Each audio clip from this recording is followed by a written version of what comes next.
সেই দিনের কথা ভুলবি কি রে হায়, ও সে চোখের দেখা প্রাণের কথা। আমি যখন ছোট ছিলাম খেলতে যেতাম মেঘের দলে। একদিন এক মেঘ বালিকা প্রশ্ন করল কৌতূহলে, এই ছেলেটা নাম কি রে তোর? আমি বললাম ফুসমন্তর। মেঘ বালিকা রেগে আগুন, মিথ্যে কথা, নাম কি অমন হয় কখনো? আমি বললাম নিশ্চয় হয়, আগে আমার গল্প শোনো। সে বলল শুনবো না, যা, সেই তো রানী, সেই তো রাজা, সেই তো একই ঢাল তলোয়ার, সেই তো একই রাজার কুমার পক্ষীরাজে। শুনবো না আর, ওসব বাজে। আমি বললাম তোমার জন্য নতুন করে লিখব তবে। সে বলল সত্যি লিখবি? বেশ, তাহলে মস্ত করে লিখতে হবে, মনে থাকবে, লিখেই কিন্তু আমায় দিবি। আমি বললাম তোমার জন্য লিখতে পারি এক পৃথিবী।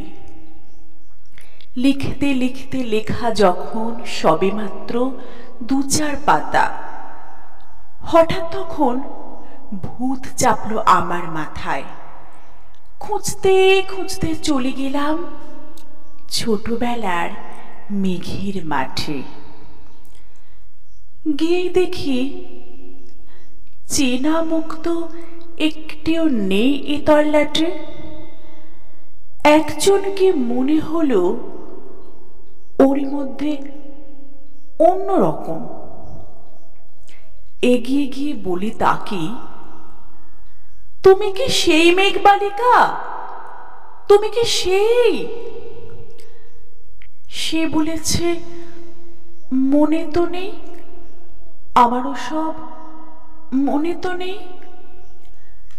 আমি বললাম তুমি আমায় লেখার কথা বলেছিলে। সে বলল সঙ্গে আছে, ভাসিয়ে দাও গাঁয়ের ঝিলে।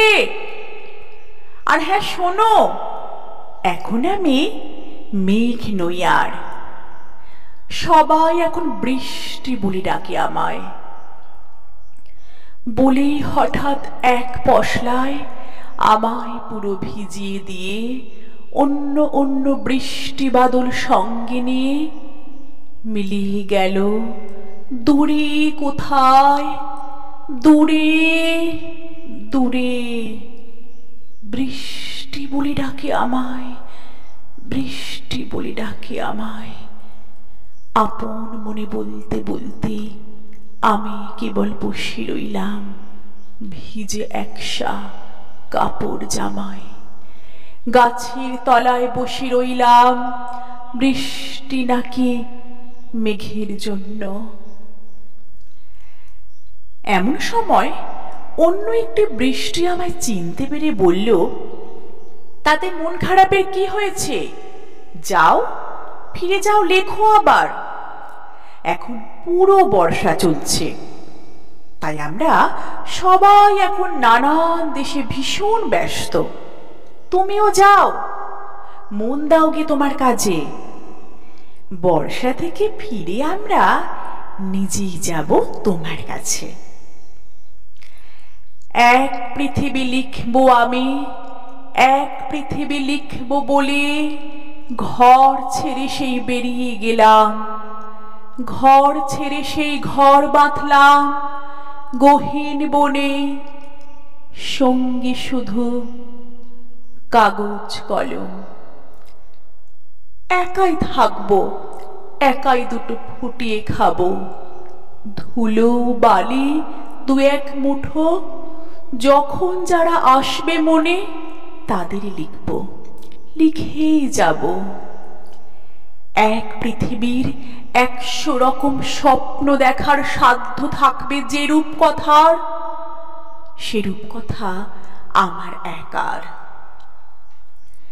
ঘাড় গুঁজে দিন লিখতে লিখতে, ঘাড় গুঁজে রাত লিখতে লিখতে, মুছেছে দিন, মুছেছে রাত। যখন আমার লেখার হাত অসাড় হলো, মনে পড়ল সাল কি তারিখ, বছর কি মাস, সেসব হিসেব আর ধরিনি। লেখার দিকে তাকিয়ে দেখি এক পৃথিবী লিখব বলে একটা খাতাও শেষ করিনি।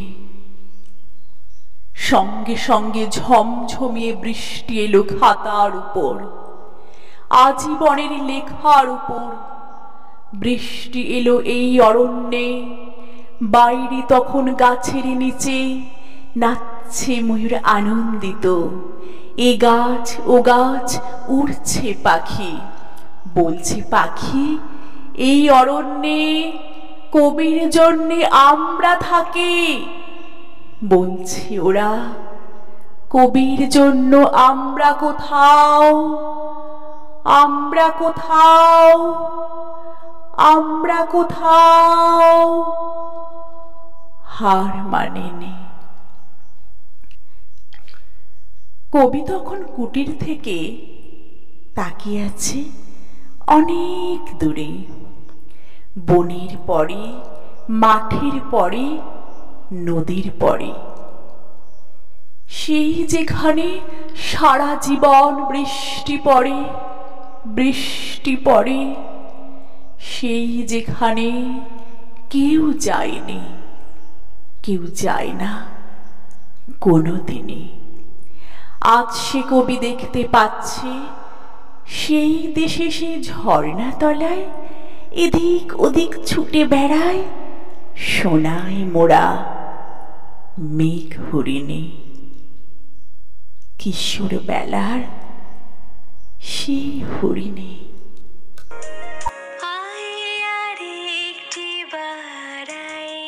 সখা প্রাণের মাঝে আয়, মোরা সুখের দুঃখের কথা।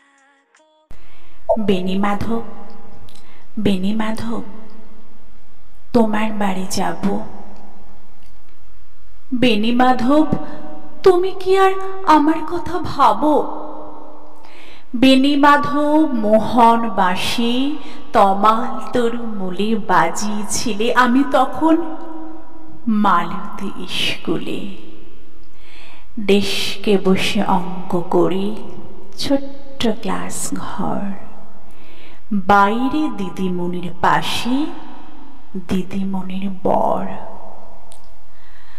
আমি তখন নবম শ্রেণী, আমি তখন সাড়ে। আলাপ হলো বেনি মাধব সুলেখাদির বাড়ি। বেনি মাধব, বেনি মাধব লেখাপড়ায় ভালো, শহর থেকে বেড়াতে এলে আমার রং কালো। তোমায় দেখে এক দৌড়ে পালিয়ে গেছি ঘরে বেনি মাধব। আমার বাবা দোকানে কাজ করে। কুঞ্জে ওলি গুঞ্জে তবু ফুটেছে মঞ্জরি। সন্ধে বেলা পড়তে বসে অঙ্কে ভুল করে। আমি তখন নবম শ্রেণী, আমি তখন 16। ব্রিজের ধারে বেনি মাধব লুকিয়ে দেখা হলো। বেনি মাধব, বেনি মাধব, এত দিনের পরে সত্যি বলো, সেসব কথা এখনো মনে পড়ে? সেসব কথা বলেছ তুমি তোমার প্রেমিকাকে? আমি কেবল একটি দিন তোমার পাশে তাকে দেখেছিলাম, আলোর নিচে অপূর্ব সে আলো, স্বীকার করি দুজনকেই মানিয়েছিল ভালো। জুড়িয়ে দিল চোখ আমার, পুড়িয়ে দিল চোখ। বাড়িতে এসে বলেছিলাম ওদের ভালো হোক। রাতে এখন ঘুমোতে যাই একতলার ঘরে, মেঝের উপর বিছানা পাতা, জ্যোৎস্না এসে পড়ে। আমার পরে জীবন ছিল চোরা পথের বাঁকে মিলিয়ে গেছে। জানি না আজ কার সঙ্গে থাকে। আজ জুটেছে কাল কি হবে, কালের ঘরে শোনে। আমি এখন এই পাড়ায় সেলাই দিদিমণি, তবু আগুন বেনি মাধব আগুন জ্বলে কই। কেমন হবে আমিও যদি নষ্ট মেয়ে হই? কেমন হবে আমিও যদি নষ্ট মেয়ে হই?